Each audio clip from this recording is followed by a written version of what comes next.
Hello, Bl'Artagnan here with starting out the Rem intersecting Wills Lufenia Plus fight. We're doing something a little special here since this fight rolls over so easy. We're bringing two different teams. So after this team, don't close out the video once you see the score screen because we're going to be jumping into the fight again with a different team. And I wanted to do, I figured 2 for 1 because otherwise it's like a pair of 3-minute long videos and that's just kind of lame. I'm sure the algorithm would hate that. Speaking of the algorithm, before we get too deep into it, be sure to hit that like button, hit the notification bell, ring that subscribe button, and comment down below with, shoot, I messed up the order, didn't I?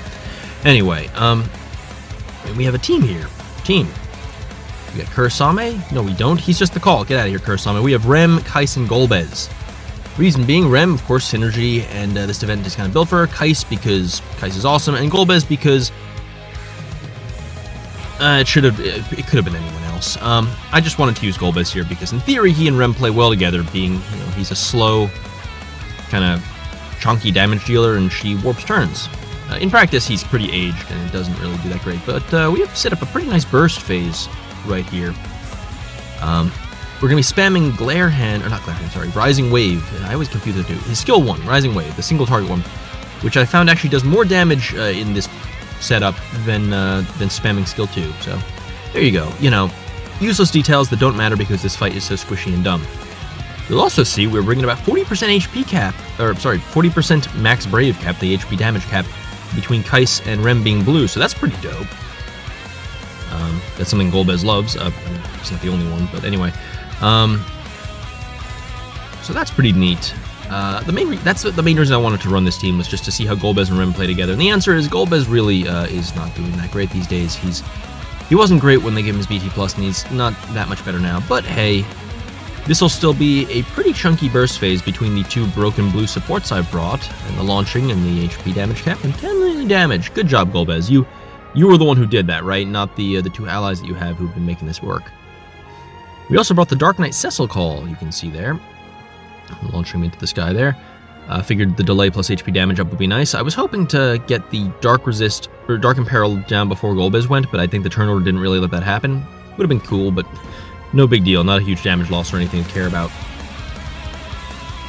We're hoping here to outrace the orb, which we totally can do. The reason we want to do that is so we can not worry about pressing swap turn and wasting time with that. We can just press LD for Rem and deal a whole bunch of damage.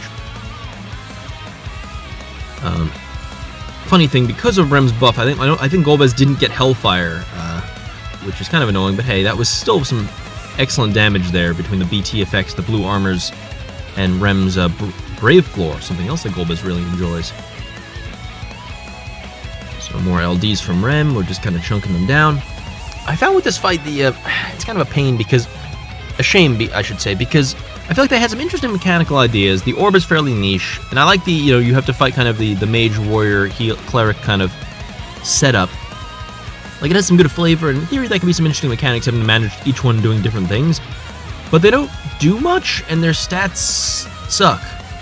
You can see we blew them up without having to ever interact with them. Like, I probably could have blown up BV and ignored one of his threshold attacks if I wanted to. We just kind of get to ignore them fight's mechanics, which is a shame. Because I think the devs have some good ideas that just were being not implemented super great because of just the numbers not lining up, player numbers being that much higher than enemy numbers. Anyway, if you'll bear with me for a second, here's the party clear screen so you can see all my cool artifacts and orbs, or spheres. Ooh, stupid. And let's jump into the next one. Hello, Bl'Artagnan here with starting out the Rem intersecting Wills Lufenia Plus fight. Before we get into it, ring that notification bell, subscribe button, like button, comment. Stupid. Anyway, we got a team here of Gilgamesh, Bosch, and Kais. We're bringing Kais back because he's awesome. Bosch to survive those threshold attacks, because you saw we used the Golbez BT effect to survive those threshold attacks. Pretty nifty, huh? Ain't it? Stupid. Anyway, idiot. So we got here the Gilgamesh BT, the 5 out of 5 ultimate weapon, blue-green Gilgamesh. I've been dying to use this guy. Oh man, he's not in a great state. But anyway, he's gonna have some fun here. We're gonna go into Burst, and we're actually gonna start with his AA in Burst, which probably seems weird. You're like, Blart, what the hell was that? Why aren't you pressing a skill? And the reason is, he only has 3 uses of his AA, and I find that it really helps his damage, because he's so reliant on Brave damage. Or Brave damage cap. Because he has no refunds, no Brave floor, no nothing. He's entirely reliant on hitting that just hit big brave numbers. So raising that cap really helps Gilgamesh's damage. So I figure, you know what? Open with that. That way, we have 2 more uses of it, which we can also use later. We can use the C65 later if we want to reshuffle his LD's special HP attack. You'll see there we talked over it. We managed to get Rem below 80% just in time to use Gilgamesh's Apocalypse Blade Onion Knight copycat to tick the orb up because Greg has utility. Utility, we say. That's what we're going to call it. Not random bullshit. Here we go. Look at this. Look at this good damage. Boom. Oh, that was actually 11 million damage. Good job, Greg. Kais was helping there quite a bit. But it's okay. We're enjoying ourselves. So at this point, Rem is basically dead, and we don't have to worry about the orb. So we're going to focus on Warrior of Light and hope Rem dies, just splash damage, just kind of dying in the crossfire. And because this fight is so squishy, we can just spam LDs, because Gilgamesh LD actually hits pretty hard. I believe it has, I want to say it has refund between hits, I think. I don't know, don't quote me on that. We're going to see if we can't get through this with 1 or more threshold attacks just not happening. That would be great. Guys, speedrun tech, skipping animations and junk like that. There we go, there's Rem gone. Trying to hit Warrior of Light because he is the scarier of the 2 attacks. Bosch, the splash damage from Bitter End can still hit Bosch's allies, although I think it's not going to be a problem. Lilith here, we have the overheal. Oh, not Lilith. That's once again Gilgamesh's LD giving us that overheal, that utility. Oh my Jesus, Lord Cyan, calm the hell down.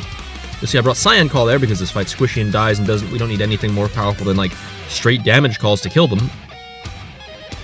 Boom. God, Gilgamesh is hitting some pretty good numbers in the sky. That's pretty great. Okay, so we skipped 1 threshold attack and just barely missed the other. So, you know what? I paid for the BT finisher. I'm going to use the damn BT finisher. Here we go. Let's close this out. Gilgamesh go. Ha, ha, ha, ha, ha. Okay, it's a pretty cool animation, not going to lie. Anyway. There we go, 2 fights for the price of 1. I hope you enjoyed this value pack of DFFOO fights. I'll see you in the next video. Thank you for watching. Adios.